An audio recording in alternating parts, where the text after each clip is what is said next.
Hi everybody, and welcome back as we take another crack at episode 8 of Triumph of the Will. The first time I uploaded this video, YouTube decided that it was hate speech and took it down. I'm now reshooting and re-editing it so that I can intersperse my commentary within this gigantic parade. Before I edited and cut this video together, this section of Triumph of the Will was 17 minutes and 20 seconds of nothing but parades. No dialogue, no major events, just parades. If you like this video, please leave me a thumbs up, leave a comment down below, subscribe to the channel, and share with at least one friend so that YouTube continues to expand my audience. So with no further hesitation, let's check it out.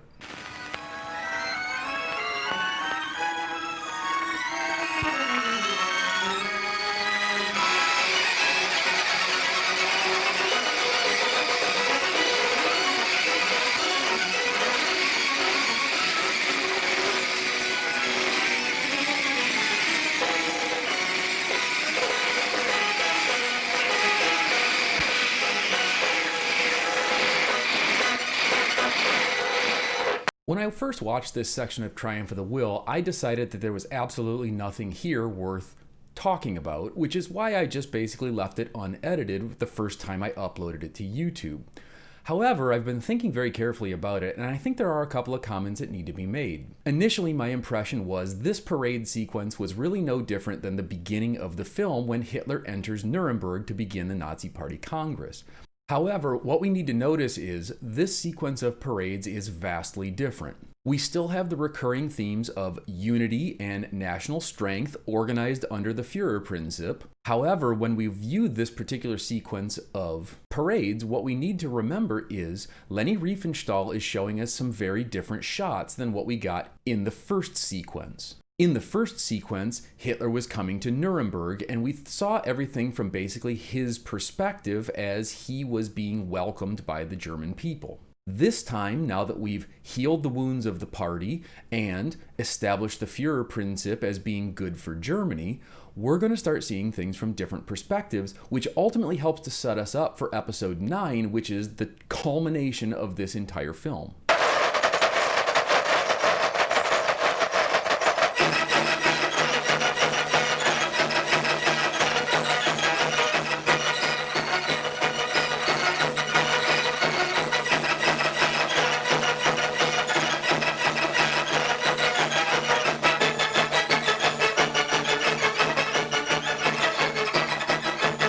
The first group of people that we see parading past Hitler is the SA. They've now been wholly reintegrated into the party, and the party itself is now healed, unified, and whole, which means they can demonstrate their strength and their devotion to Hitler through their uniformity of parade.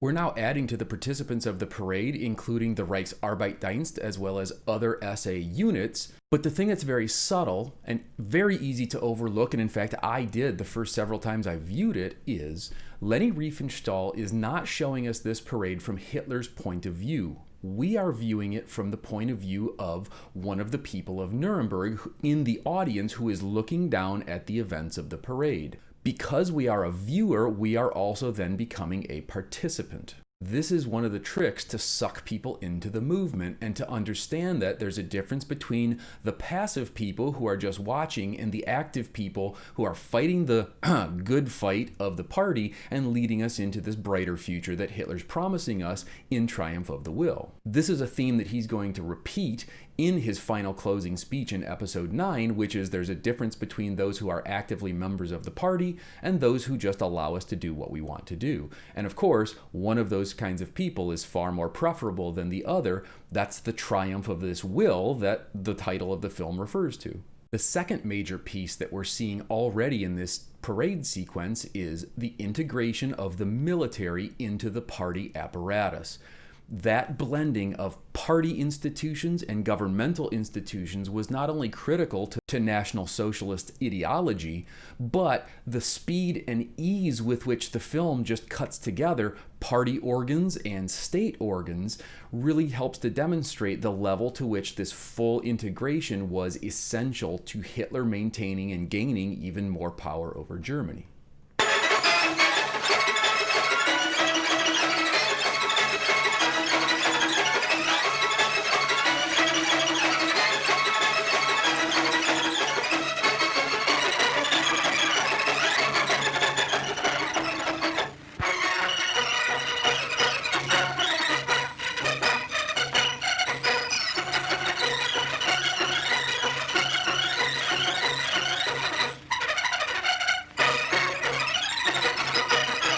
At the end of this particular sequence, we're also seeing a really important feature, which is again about this integration of the party and the state. We're starting to see the creation of the earliest examples of Waffen-SS units, wherein whole units of the military were members of the SS organization.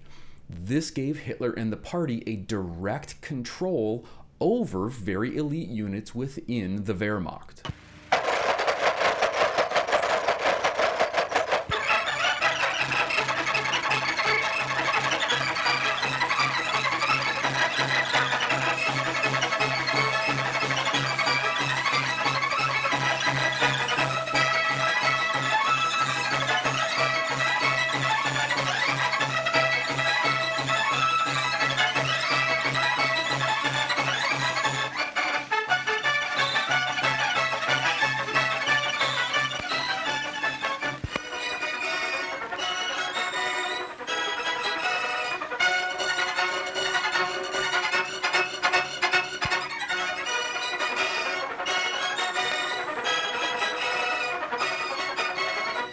Now we're getting the really masterful craftsmanship of Leni Riefenstahl.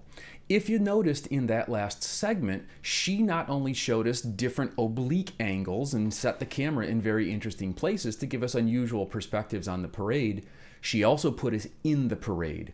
She is drawing the distinction between these kind of quick shots that we see of the audience members, of people who are just passively accepting National Socialism, but she's now putting us in the perspective of a participant in the parade itself. We are now a member of the party. We are now being drawn into allegiance with the party apparatus. It's very subtle, it's very sneaky, it's very, very masterful filmmaking, but it's also why Triumph of the Will has such incredible power.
By this point, I'm pretty sure that Leni Riefenstahl is just trying to overwhelm us with the sheer numbers of people who are in attendance.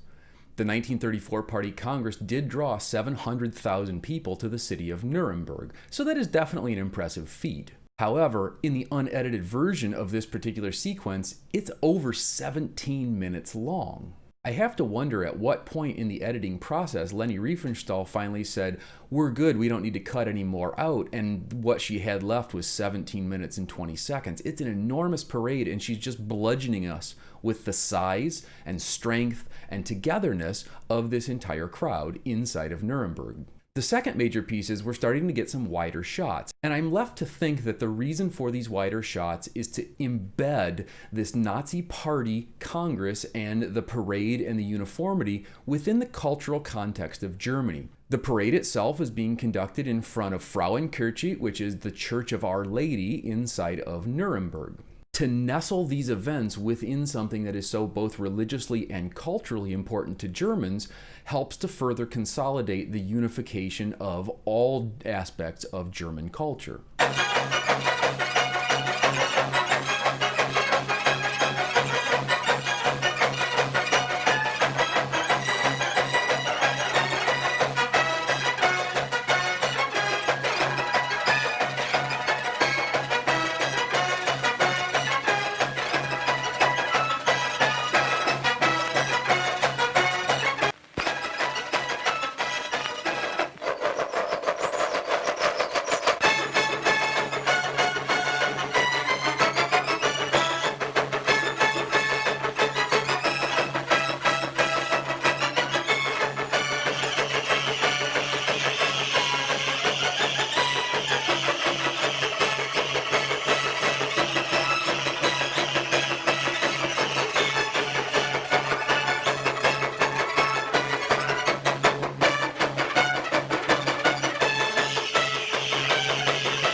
We end this sequence with Heinrich Himmler walking up to Hitler and providing his salute, then being trailed by huge numbers of members of the SS itself. I believe that the reason for that is Hitler felt the SS was the truest example of what he was looking for in Germans. Absolutely blindly loyal to him, willing to fulfill any and all orders, blindly loyal and fanatical in their ability and willingness to carry out those orders, and pure-blooded Aryans.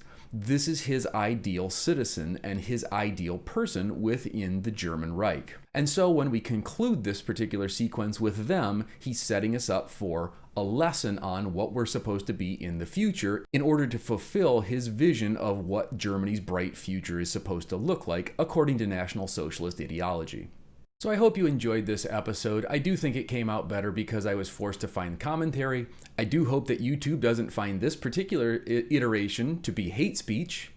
If you did like it, please leave me a thumbs up, make a comment down below, subscribe to the channel, and share with at least one friend to keep me motivated to make more projects like this.